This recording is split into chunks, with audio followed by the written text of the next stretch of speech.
I don't know about you all, but 2023 is looking to be a strong year in gaming. It'll be different from 2022, where we were just patiently waiting for 5 major games to release and then one of them sweeps the Game Awards that year. In this video, I'll share with you all 10 games that are coming out in 2023 that I'm personally keeping tabs on, and I think you should too. I have 14 others I'm excited for as well, but if you want me to talk about those, give this video a like and I might just consider doing so. If you have a game you think I should keep on my radar, mention it in the comments below, or hit me up on my socials like Twitter and share your gaming recommendations that way. I always appreciate a friendly ad.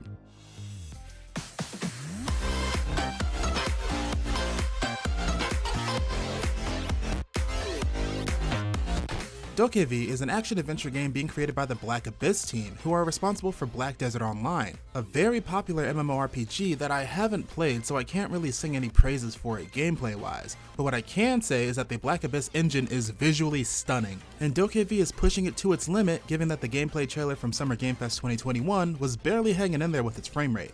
I'm just gonna call it now, the phrase childlike wonder will be used a lot when talking about DokeV in the future.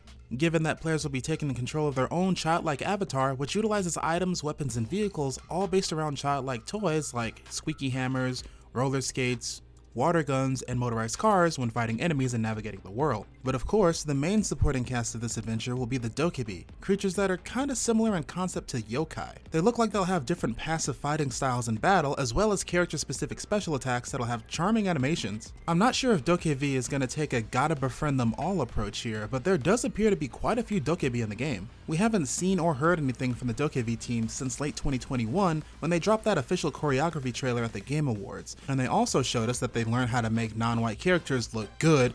Thank God, that first trailer had me very nervous. But here's to hoping that in 2023 we at least get a closed beta or something. Maybe they'll have it at E3 or other conventions for people to play for feedback.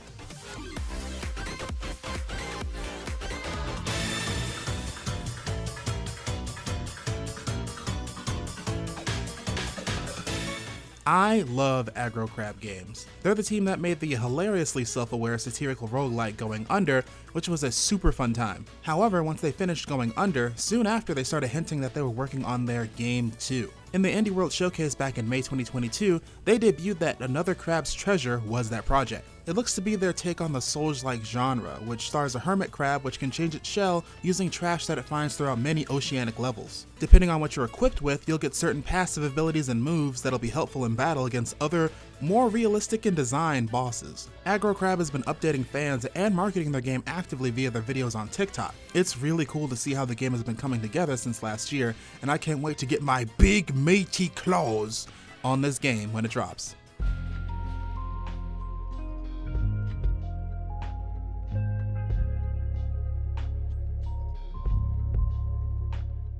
It's always so refreshing when we get a game that takes away the stress of difficulty and hyperactive energy that gaming can be, and just lets you decompress, breathe, and take in the sights and sounds of a more relaxed vibe. Season, A Letter to the Future, from Scavenger Studio, has a freedom of expression that I haven't felt in a while. The protagonist is a young black woman who's trying to document as many sights, sounds, and memories of the current state of her world as she can before the change of seasons, whatever that means. Using nothing more than a Polaroid camera, an audio recorder that uses tape, mind you, and a scrapbooking journal, players are allowed to explore environments and take in the sights and sounds as they walk around and snap photographs of scenery or record noises that naturally occur in the space. You'll fill in pages of your journal, which will then reveal some background on the area and invoke some pretty deep thoughts from your character.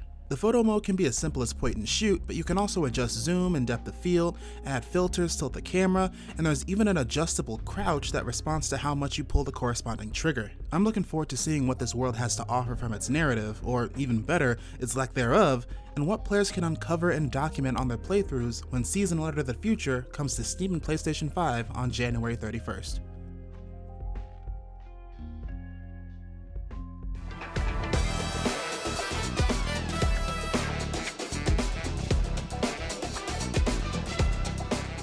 I'm pretty casual when it comes to the FGC, but Street Fighter has a special case for me. I didn't really get into the franchise until Street Fighter 4 back on the Xbox 360.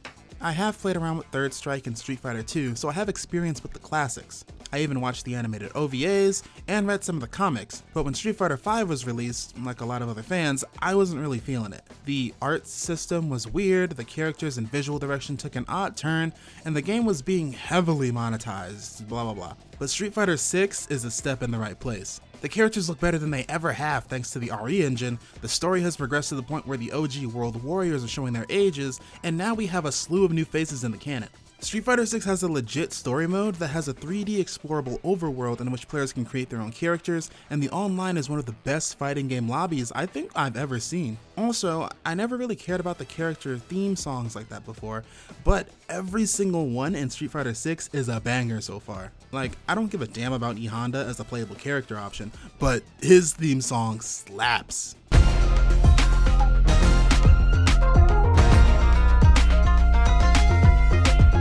Also, Capcom is trying out the new next-gen fighter thing where they have an easier, modern 4-button control scheme that players can pick up if they struggle with input commands or, in my case, just want to focus more on the game's basic mechanics. You do lose a few moves in your character's moveset as a trade-off to being able to do like one-button Hadokens and other special moves, but it still feels relatively balanced when used against a player that is seasoned and knows their way around a target combo. With its release date of June 2nd, I can't wait to actually hit the streets and start fighting. EVO is gonna be crazy hype this year.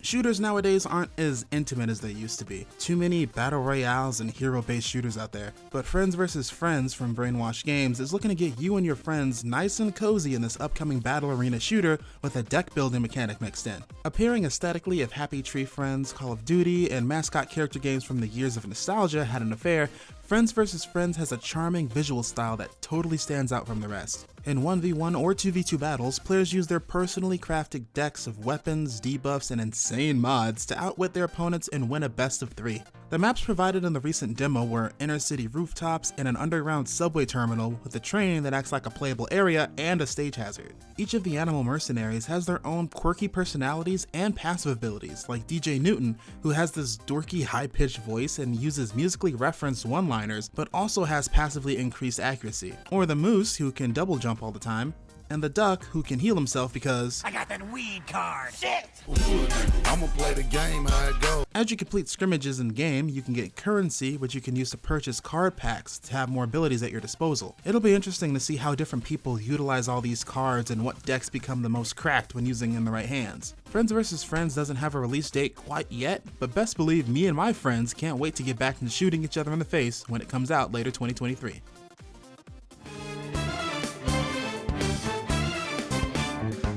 Take Scott Pilgrim vs. the World's idea of a character who has multiple exes that wants them to fail, but make it a turn-based RPG that has the interactivity of a Mario RPG, and add a sprinkle of Persona 5's theming of fighting someone's inner soul, and for the hell of it add 2 cups of Tony Hawk Pro Skater. Now toss all that in a blender and serve it up Bollywood style. That's what Thirsty Suitors from Outer Loop Games is, and I am obsessed. The cultural theming of this game really has my interest, considering I personally haven't seen a lot of games based around this ethnicity and culture, so I'm always into learning more about them and my favorite types of media, being video games. Thirsty Suitors' Thursona system is not only an in-game personality quiz that is pretty accurate callouts to players' love lives, but it also acts as a stat balance system that adjusts based on your text choices throughout the story. Battle animations and moves you pull off are so over the top, and I can't wait to see what other drama unfolds in Jala's life when Thirsty Suitors comes out.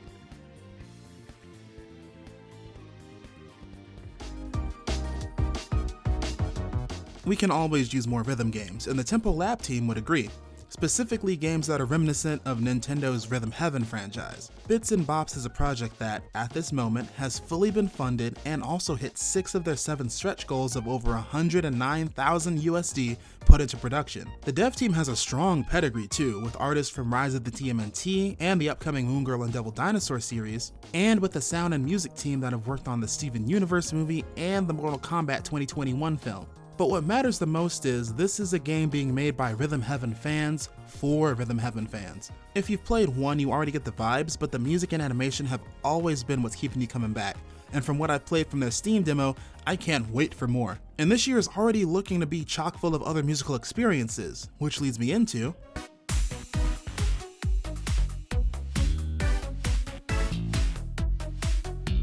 I first played Rhythm Sprout back at PAX East 2022 at the Tiny Build Games Carnival booth. In passing, I wasn't quite sure what I was looking at. An onion-headed protagonist in a blue Adidas tracksuit with some RGB headphones walking to the rhythm of button inputs didn't seem too interesting at first. And then I heard the music.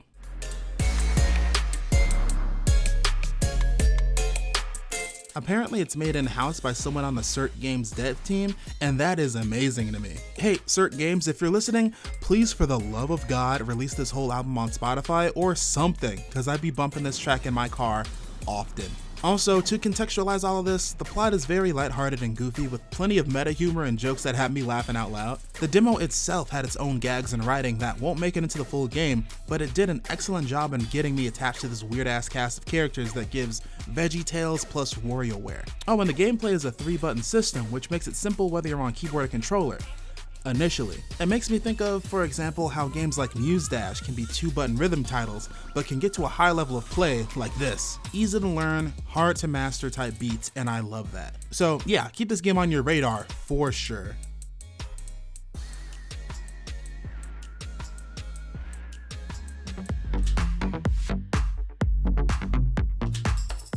I've been a casual fan of the Transformers franchise since my childhood.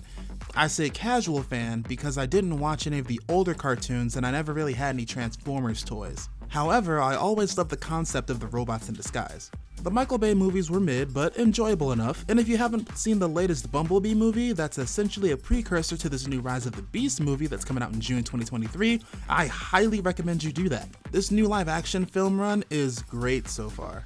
Also, like I said, I didn't watch the old cartoons, but I did stream all of Transformers Prime when it was around. However, the best experience for Transformers I've ever had was the War for and Fall of Cybertron games developed by High Moon Studios. I love that interpretation of the Autobots and Decepticons origin story. They were both third-person shooters that also integrated the ability to freely transform back and forth between bot and vehicle forms. There was even PvP multiplayer modes that took place in these huge maps to take advantage of the mobility that every player had. Also, there was a Horde mode, which was super fun too. Actually, they made an animated series based on this version of Transformers, which is streaming on Netflix currently. Would recommend. There hasn't been a Transformers game like the High Moon Studios one since, and I'm super bummed out about that. We have gotten other things like an action game by Platinum Studios and some mobile stuff, but since then I've been set on another solid shooter in the Transformers universe, and it looks like the team over at Splash Damage is answering the call. Maybe. All we know is that Transformers Reactivate is going to be a 1-to-4 player action game, so it's pretty vague on how the game will actually play. It also looks like the plot is going to actually take place on Earth, which has been ravaged by some Cybertronian onslaught. Which is fine, I'm not against this being on Earth, however, because we used to be on the Transformers home planet of Cybertron, things were perfectly sized for them, and the visual aesthetic was fitting because everything was all robotic. I'm not going to write off Reactivate just yet though. I'm super excited to see where we go with this, and I'm definitely keeping tabs on this game's development.